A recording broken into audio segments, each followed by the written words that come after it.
In this lesson, I'll teach you how to hypothesis test the difference between two means.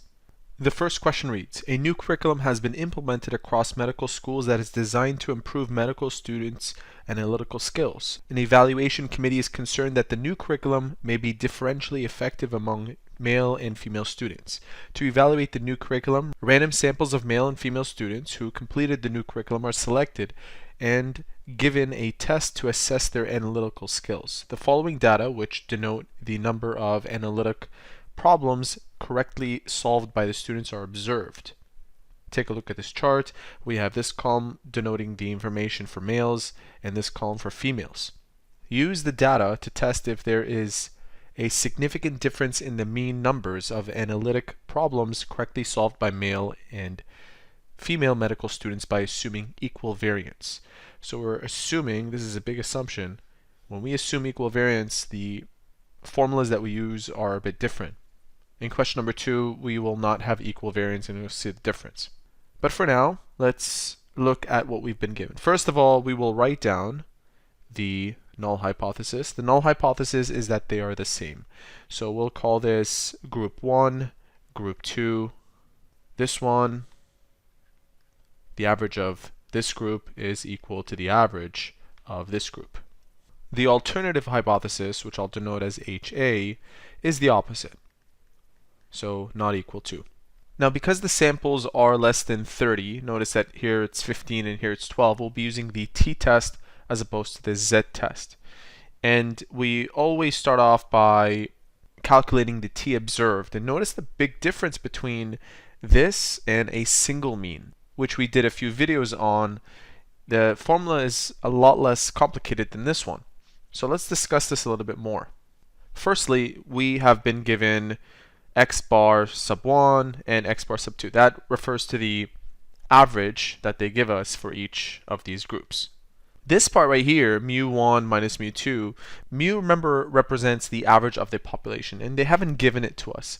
However, you can be a little clever here and say that if we move this term over, we have mu1 minus mu2 is equal to 0. So we can set this part equal to 0 because we found out what it is. Then we have the pooled standard deviation represented as S sub p, and its formula is right here, and that's being multiplied to the square root of this expression. So we have everything we need to calculate t observed. Also remember that this is a two-tailed test because our hypothesis is in terms of equals and not equals to. Anyway, going back to that, we have x sub 1 minus x sub 2 bar. X sub 1 is, we call this 0.1, so 15.8 minus 12.4 minus 0 over, and we can't complete the bottom part without finding out this. The population for the males was 15, for the females it was 12, 15, 12, and we know their standard deviations, 4.2 raised to the power of 2, and 3.6 raised to the power of 2. We have everything we need to calculate S sub p. And by the way, this is being squared, so at the end we will square root. Let's turn on our calculator. Bracket 15 minus 1. I'll try to do this all in one shot. Times 4.2 raised to the power of 2 plus 12 minus 1, 3.6 raised to the power of 2. So the numerator is equal to this number divided by everything at the bottom, 15 plus 12 minus 2. We end up with 15.5808, and we will square root this to get 3.947.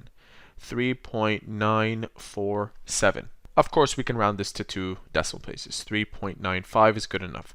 3.95 times the square root of 1 over, again, 15 plus 1 over 12. Okay, going back to our calculator, let's start with the top. 15.8 minus 12.4 minus 0. That's the top part, okay? So if you don't have this calculator, you probably got 3.4 instead of the fraction version. It's the same thing. Divided by 3.95 times the square root of this expression. So 1 over 15 plus 1 over 12. Thank God for calculators. We get 2.22, or at least approximately that, given that we rounded earlier. Okay, going to our t-table, it is a two-tailed, and they don't tell us the significance level, so we'll just use 0.05. Whenever they don't, just use 0.05 because it's easiest that way. We have to find the degrees of freedom. The degrees of freedom is calculated by saying n1 plus n2 minus 2. I didn't write that formula earlier, but I think I should have. So 15 plus 12 minus 2, that's equal to 25. Looking at our chart, 25 is found right here, and specifically, this dips all the way down to 2.060. T critical is 2.060. On a t distribution chart, the rejection region would be over here at 2.06, that's negative, and over here, 2.06. That would be 0. Let's see where this falls, 2.20. 2.20, if we start from this part, is actually goes into this rejection region. So we can say that around there is 2.22, this number. And because of that, because it falls in the rejection region, then we have to reject this hypothesis in favor of the alternative hypothesis. This means that this new curriculum actually is probably favoring one gender over the other. So there is sufficient evidence at 0.05 significance level to conclude a significant difference in the mean number of analytical problems correctly solved by male and female students. That right there is the answer to question number 1. If you'd like to see another question based on hypothesis testing of different means, make sure to watch question 2. We'll see you soon.